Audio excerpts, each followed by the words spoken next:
Good afternoon. My name is Carmen Gonzalez, and I'm currently completing my Master's of Science in Healthcare Administration at Grand Canyon University. Today, I will be presenting my practicum project conducted at Umbida Healthcare Medical Center under the mentorship of Ms. Jenny Welch. This project focused on professional development and career ladder training for nursing residents and allied health professionals. In today's presentation, I will begin with the introduction to my practicum site and the needs assessment that identify gaps in professional development. I will then describe the project topic, goals, and followed by barriers and how we address them. Next, I will walk you through the implementation process and how anticipated outcomes, including how stakeholders receive the project, and I'll discuss sustainability and the next steps before reflecting on my professional goals, leadership growth, and key lessons learned. Finally, I will close with the references and I will mention those references that supported my work. Ombida Health Medical Center is a community-based organization with a strong emphasis on clinical education and professional development. The Clinical Education Department plays a central role in supporting nurse residency programs, allied healthcare workshops, and continuing education for all. The organization's mission emphasizes lifelong learning, equity, and patient safety, which provided the foundation for my practicum project. Through observation, feedback, and departmental discussions, we identified several gaps. The nurse residency curriculum was delivered in a single extended format, expanding over 8-hour sessions, which limited engagement and left attendees feeling overwhelmed and burnt out. Allied healthcare staff had fewer structured career ladder pathways. The staff also expressed a need for more interactive training and stronger research literacy. These findings highlighted the need for redesigning a modular approach for professional development and career ladder training. My project focused on redesigning the nursing residency curriculum into modular sessions, expanding allied healthcare career ladder workshops, and integrating continuing education and mentorship resources. The goal was to create a more engaging, inclusive, and sustainable professional development program that aligned with organizational priorities, breaking each training session into 2-hour sessions.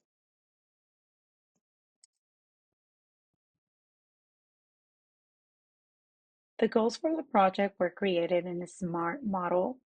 The SMART goals for the practicum project were specific, measurable, achievable, relevant, and time-bound. Um, the engagement retention that we created as part of one of our main goals was to have an increase in active participation in modular residency sessions by 50% of attendees. This will be measured by polls and group for activity completion.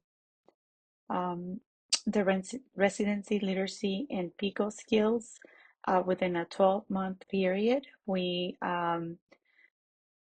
hope to have 70% of nurse residency who can demonstrate competency in formulating a PICO question, assessing with the standardized rubric, using a ground rounds presentation as the assessment tool. For allied healthcare professionals, by the end of year one of this new redesigned curriculum, we hope to have 25% of allied healthcare staff who complete a professional development portfolio. And for continuing education and mentorship, we're hoping that by June of 2026, there's an increase on continuing education credit program referrals and mentorship pairings by 15% compared to the baseline track through the clinical education records. This was all aligned with the practicum by completing 100% of training modules explicitly reference organizational value of equity, safety, and lifelong learning, verified by the leadership review.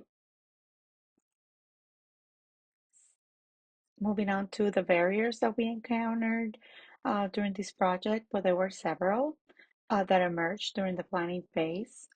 Initially, time constraints made it challenging for staff to participate in these extended sessions. Balancing foundational content with interactive learning required some careful structuring. many nursing residents had limited research experience, which meant additional support was needed. And resources, allocating resources for continuing education and assuring stakeholder alignment was also an important consideration here. To address these barriers, it was necessary to redesign and implement a new curriculum with modular sessions that included built-in breaks for literature research and practice. Group presentations were added to promote active learning. Continuing education, resources, and certification guidance were incorporated into the training slides. Allied healthcare workshops were expanded to include detailed career ladder pathways. And we added an additional self-learning module to strengthen literature review skills in alignment with organizational goals. Although this project is still in progress, several outcomes are anticipated. These include improvement engagement and knowledge retention, the stronger presentation and research skills among nursing residents, and positive feedback from professional development evaluations. The expanded allied healthcare workshops are expected to promote equity and advancement opportunities, and overall, the program should continue to contribute to long-term workforce development and retention.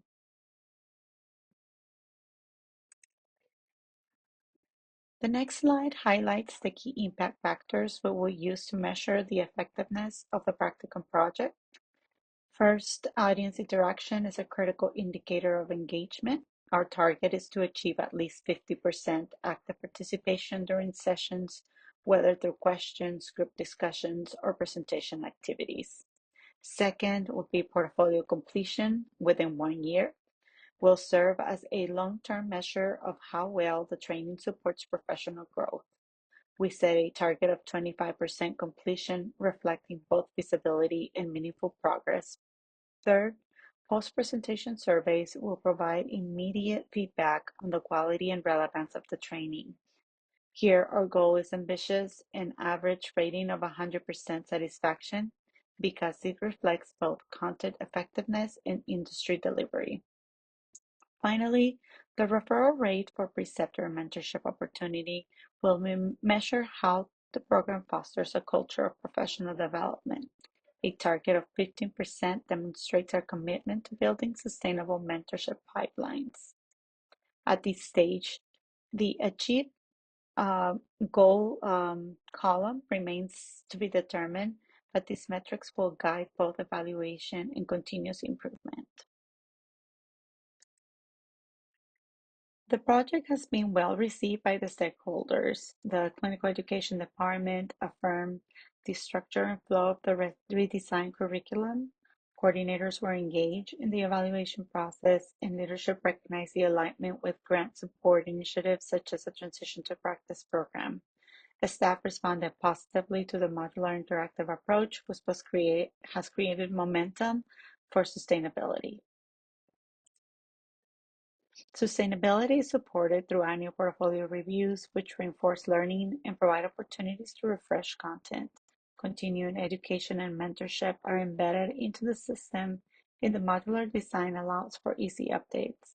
Even if implemented only once, the project leaves behind tools, resources, and culture of growth that will continue to benefit the staff. In addition, the redesign sessions will be offered for every nurse residency cohort of new hires, ensuring consistent professional development. Beyond residency, there are 16 refreshing sessions scheduled annually for nursing and allied healthcare staff. These sessions are especially valuable for staff to prepare to submit their portfolios, giving them a chance to revisit training, content, and strengthening their documentation. Importantly, by attending even one of these sessions, staff earn a continuing education credit and counts towards their professional development requirements. This is not only incentivizing participation, but also reinforces the organization's commitment to lifelong learning and career development. The next steps include continuing the scheduled sessions through the practicum period and handing off responsibilities to the clinical educator coordinators. One of the coordinators will oversee the professional development evaluations. Leadership will continue to integrate continuing education into the program, ensuring alignment with organizational initiatives and long-term sustainability. For my professional goals, coming on to my practicum at Vida, my goals for this practicum center on strengthening my leadership and collaboration skills. I wanted to gain hands-on experience in curriculum design and delivery and to build confidence in presenting to diverse audiences. Another key goal was to develop mentoring and coaching skills to support both nursing residencies and allied healthcare staff. I also aim to enhance my administrative and project management skills while expanding my ability to engage stakeholders effectively. These goals were designed to prepare me for future leadership roles in healthcare administration. Ultimately, this project taught me several important lessons. First, interprofessional collaboration is essential for meaningful and sustainable change. I also learned that leadership requires adaptability and reflection, especially when navigating barriers. Continuous learning is vital not only for staff but also for leaders, and stakeholders' feedback is invaluable for strengthening program design. I discovered that clear communication builds trust and engagement, and that even small, well-structured changes can drive lasting impact. These insights align with the recent scholarship emphasis that leadership development and interprofessional collaboration are critical to advancing healthcare outcomes.